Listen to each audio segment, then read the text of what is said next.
நான் கண்டது கனவுனாலும் ஒரு ஆம்பளை கூட அலையிற மாதிரி கனவு கண்டது இதுதாங்க முதல் தடவை. முதல் கனவு பழிக்கும்னு சொல்லுவாங்க. என் சைடுல நான் ஒருத்திதான், யாரையும் கேட்க வேண்டியதில்ல. உங்க சைடு? எனக்கு சைடே கிடையாது, நான் எடுக்கிறதா முடிவு. சும்மா லைசன்ஸ் கட்டின நாய் மாதிரி யாருக்கும் பயப்பட மாட்டேன்.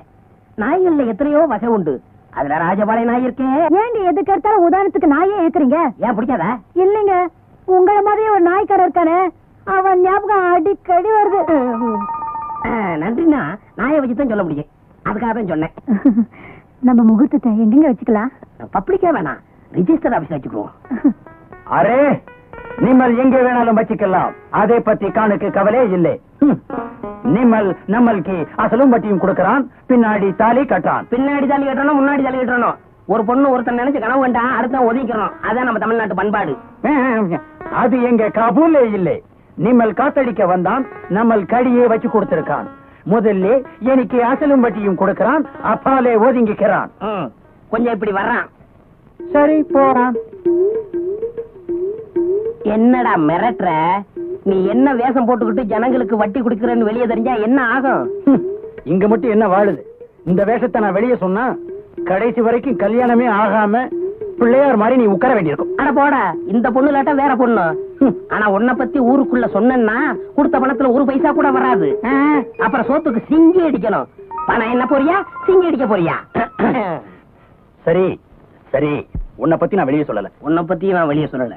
இதுலயாவது ஒத்துமையா இருப்போம். அப்படியே கலந்துக்க.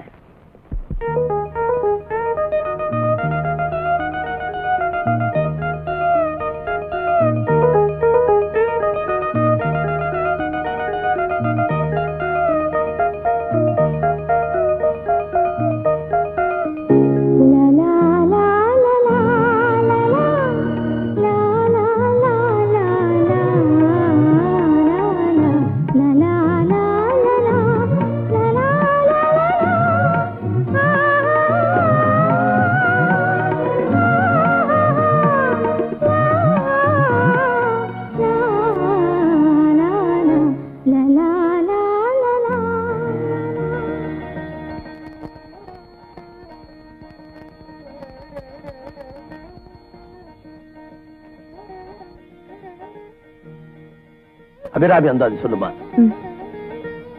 தாரமர் கொன்றையும் சண்பக மாலையும் சாத்தும் தில்லை ஊரர்தம் பாகத்து உமைமைந்தனே உலகேழும் பெற்ற சீரபிராமி அந்தாதி எப்போதும் என் சிந்தையுள்ளே காரமர் மேனி கணபதியே நிற்க கட்டுரையே உதிக்கின்ற செங்கதிர் உச்சி திலகம் உணர்வுடையோர் மதிக்கின்ற மாணிக்கம் மாதுளம் போது மலர்கமலை துதிக்கின்ற மின்கொடி மென்கடி குங்கும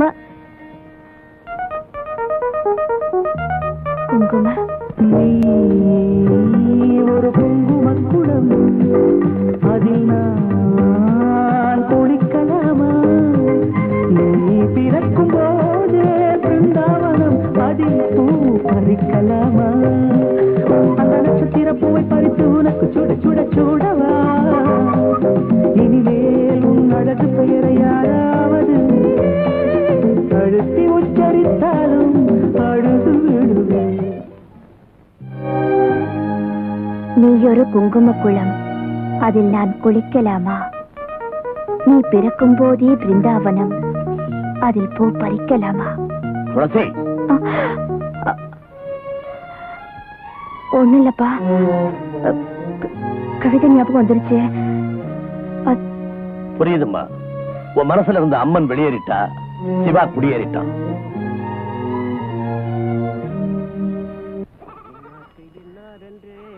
எழுதி வைத்தானே தேவன் என்று இன்னாருக்கு இன்னார் என்று ஒரு ஜூனியர் கோபால் பீடி கட்டு கொடுங்க.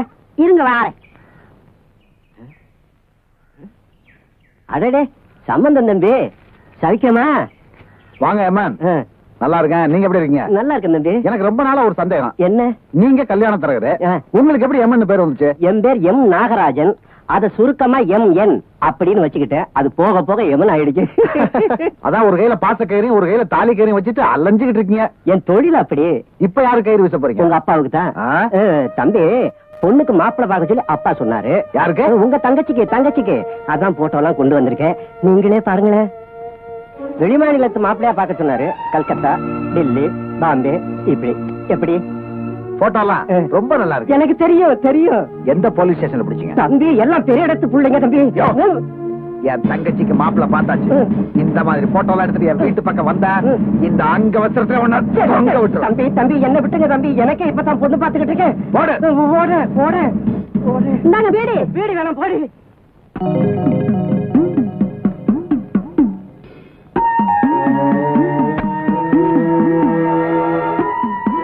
என்னடா இதெல்லாம் தெரியல.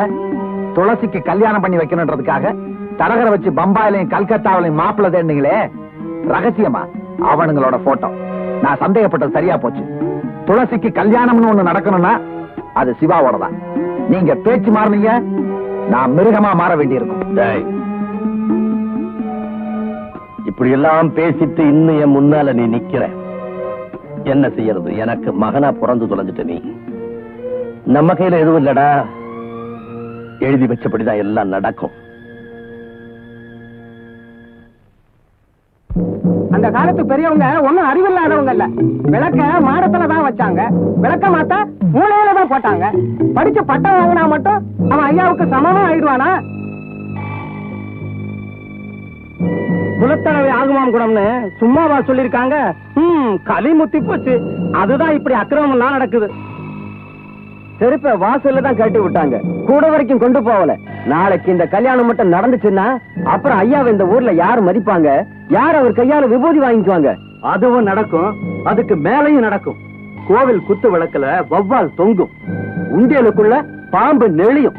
ஐயா இத்தனை நாளும் சம்பாதிச்ச மானம், மரியாதை, அந்தஸ்து எல்லாத்தையும் விட்டுட்டு அவரும் அந்த தெருவுக்கே குடி போயிட வேண்டிதான். நாம விபூதியை விட்டுட்டு மூஞ்சில கரிய பூசிக்குவோம்.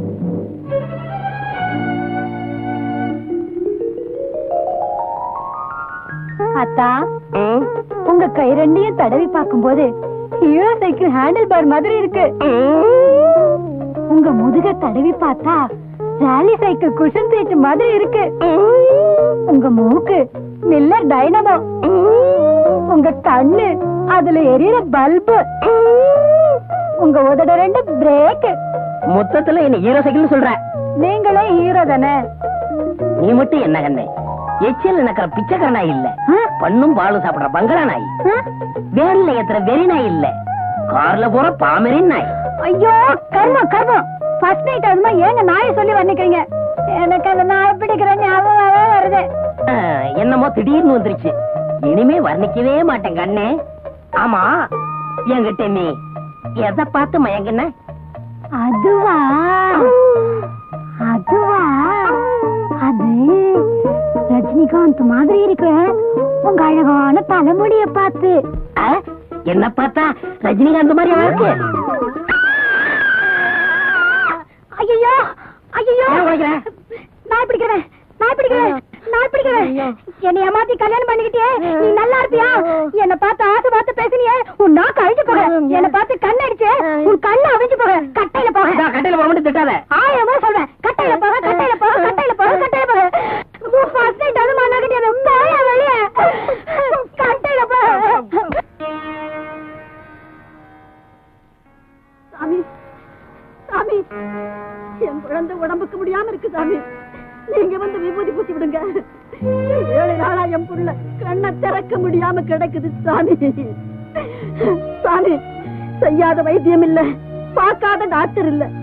உங்க கையால விபூதி பூசி விட்டா குணமாயிடும்னு சொல்றாங்க. வந்து விபூதி பூசி விடுங்க சாமி. சாமி. ஆமா துளசி, இத வரேன்ப்பா. என்னப்பா?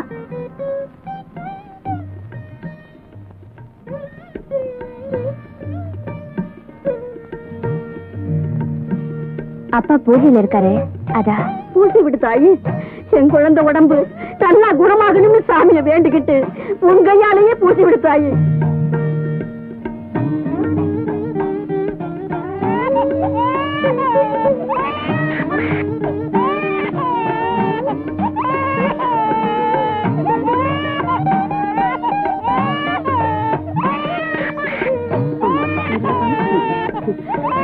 நீ மகராசியா இருக்கணும்மா.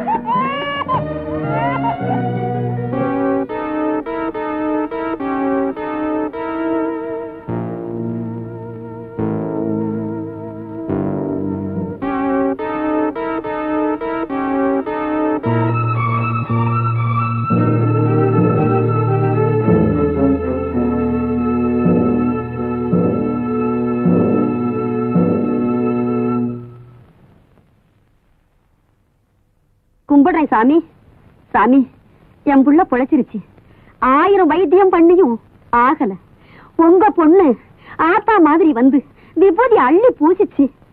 என் புள்ள பொழைச்சிருச்சு சாமி. அம்மா, துளசி அம்மா, மண்ணை போட்டு மூடிடுவேன்னு நினைச்சேன். ஆனா என் புள்ள கண்ணு திறந்துருச்சு. அம்மா, நீ சாதாரண பொண்ணு இல்லம்மா. அந்த ஆத்தாலே நீதாம்மா. நாங்க கும்பிடுற தெய்வமே நீதாம்மா. ஐயா செஞ்ச புண்ணியம் அம்மனே மகளா வந்து பிறந்திருக்கு.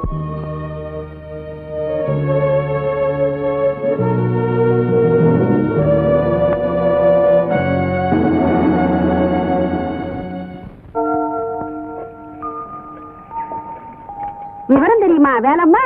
வீரம்மாவோட குழந்தைக்கு 10 நாளா காய்ச்சல். அன்னாகாரம் இல்லாம இருந்துச்சு. செத்து போயிடுமா தான் நினைச்சாங்க. எப்படியோ பழச்சுக்குச்சு. நான் கூட அதுதான்க்கா நினைச்சேன். இன்னைக்கோ நாளைக்கோ கடந்த உசுறு திடுக்கு நில பாய்ச்சுக்குச்சு.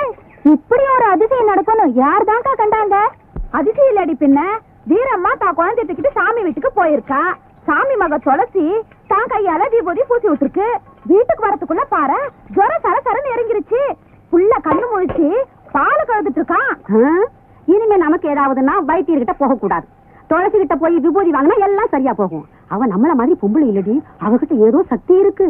ஆமாக்கா.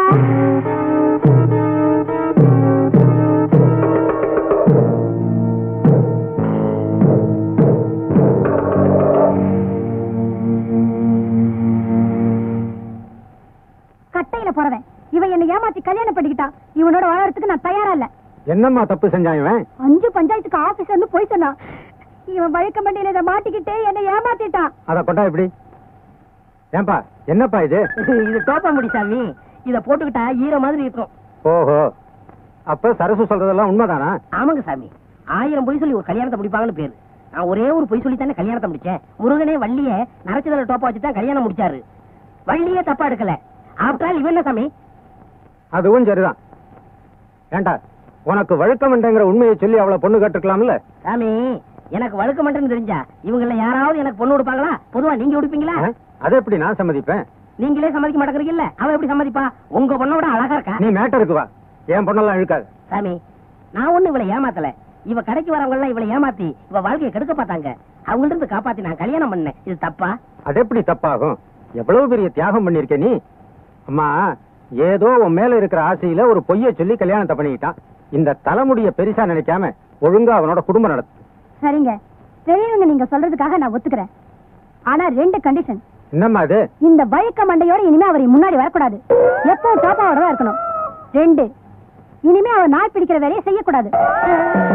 இதுக்கு சம்மதம்னா நான் இவரோட குடும்பம் நடத்துறேன். ஏன்பா, நீ என்ன சொல்ற? சாமி, பழைய தொழில விட முடியாது. இருந்தாலும் காதலுக்காக தியாகம் பண்றேன்.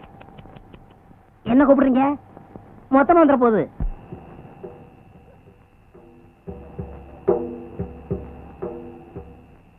என்னடா, இன்னைக்கு கூத்துல நல்ல வருமானமா?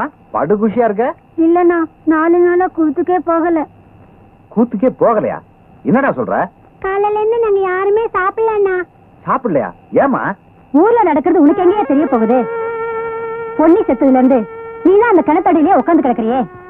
யாரோ ஒரு பெரிய அரசியல் தலைவர் இறந்து போயிட்டாராம். அதனால யாரும் கடையை திறக்க கூடாதுன்னு 4 நாளா கலாட்டா பண்றாங்க. 4 நாளாவா? ஆமாயா. அதனால இந்த குழந்தைங்க ஆடி பழைக்க கூட போக முடியல.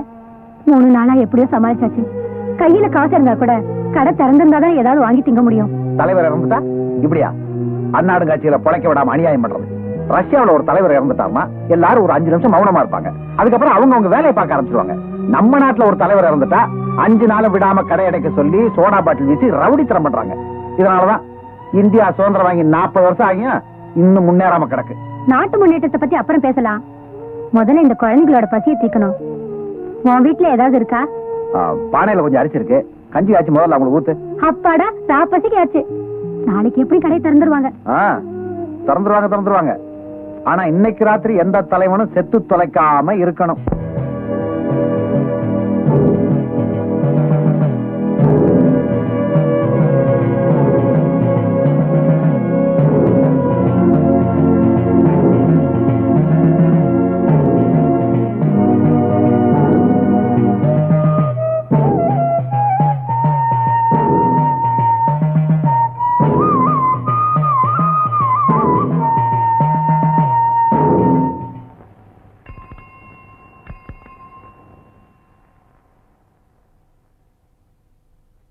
உங்களுக்கு ஒரு பார்சல் வந்திருக்கு.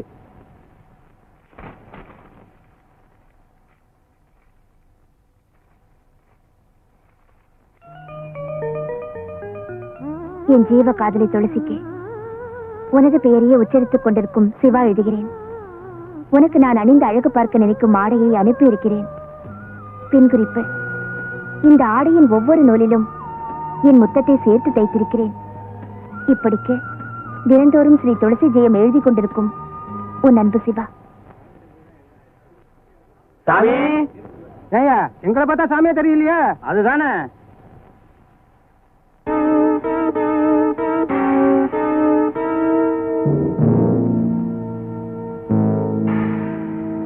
வாங்க. என்ன எல்லாரும் ஒன்னா சேர்ந்து வந்திருக்கீங்க? ஊருக்குள்ள அம்மா வந்து உக்கிரமா இருக்குதுங்க. 7 நாளாயும் தனியவே இல்லைங்க. கேள்விப்பட்டேன். என்ன செய்யலாம்?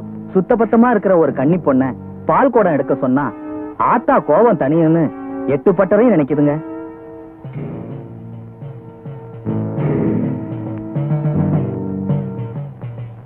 ஊருக்கு ஒரு கெடுதல்னா அது எனக்கு இல்லையா? அதை போக்க வேண்டியது என் கடமை இல்லையா? பால் கூட நீங்க யாரும் எடுக்க வேண்டாம்.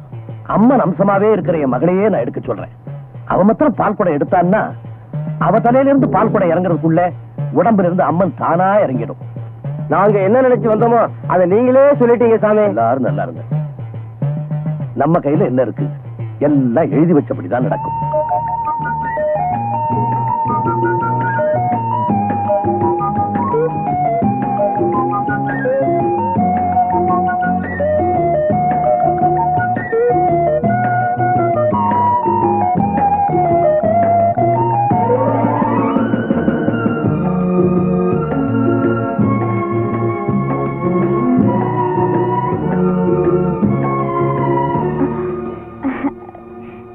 எப்படிப்பா இருக்கு? அவர் அனுப்பி வச்சாரு. அவன் அனுப்புனானா? நல்லா இருக்கு. அம்மா துளசி, ஊர்க்காரங்க எல்லாம் வந்துட்டு போனாங்க. ஏன்பா? ஊர்ல அம்மா போட்டிருக்கான். யாராவது ஒரு கன்னி பொண்ணு பால் குடம் எடுத்தா அம்மா தணிஞ்சிரும் சொல்றாங்க. அப்படியா? அப்ப பால் கூட யார் எடுக்க போறாங்க?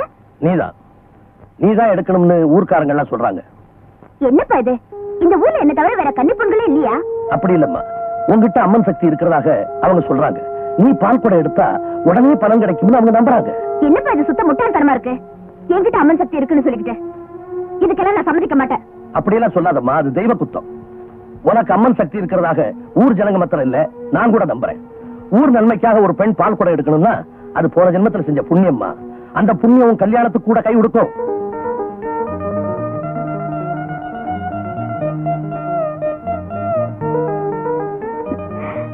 என் கல்யாணத்தை நான் மறந்தாலும் நீங்க மறக்க மாட்டீங்களே? சரிப்பா.